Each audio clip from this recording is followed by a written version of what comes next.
আমার সন্তানের কি যে হলো, খালি কান্দে। কাল থেকে হুজুর একটা দানা পর্যন্ত মুখে দেয়।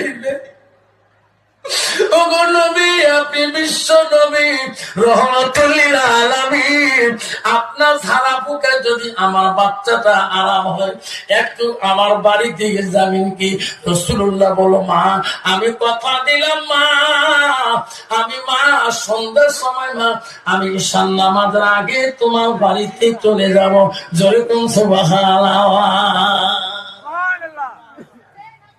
আমার নবী সন্ধ্যা হয়ে গেল, ঈশান নামাজের আগে ওই আবু তালহার বাড়িতে পৌঁছে গেল। ওনার বিবি একাই বাড়ি, বাচ্চাটার জন্য দোয়া চাইছে। রে আমার দয়া রাসূল তো মাফ করতে পারে না। আবু তালের স্ত্রীকে বলে, মা তোমার সন্তান দিকে তাকায়া আমার রাসূল একটা মুস্কি হাসি দিলেন। নবীর হাসিতে বাচ্চাটা বেশি বেশি কান্দে। নবী বলেন, কারণ কি রে? আমার হাসিতে উনি বেশি কান্দে কেন? ওনার মাকে ডাকলো, আবু তালহার স্ত্রী গো, মা আমার দরবারে তুমি আসো, মা তোমার বাড়িতে কি হয়েছে মা বলো। আমার নবীকে বৃত্তান্ত ঘটনা, ওই পিঞ্জিরা পাখি মরা কথাটা নবীর কানে কানে বলল, হুজুর এই ঘটনা হয়েছে। নবী বলছে, মা আমি নবী দোয়া করলো তোর সন্তানের চোখের পানি বন্ধ করে দে পারো।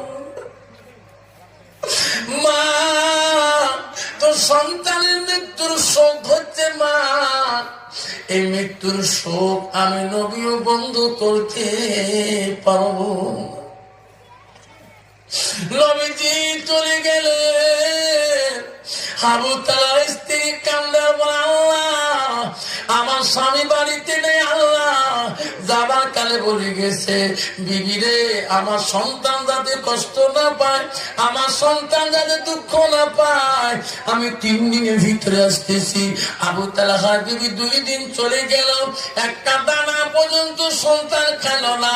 সন্তানের জ্বালায় মা পর্যন্ত খাইতে পারে না। 3 দিনের বেলা মা রাত্রিকালে আল্লাহর কাছে তাহাজ্জুদ করে দোয়া করে, আল্লাহ আজকে আমার সন্তান কেন আল্লাহর কথা বলে না? 3 দিনের বেলা আবু তালহার সন্তানের জবান বন্ধ হয়ে গেল।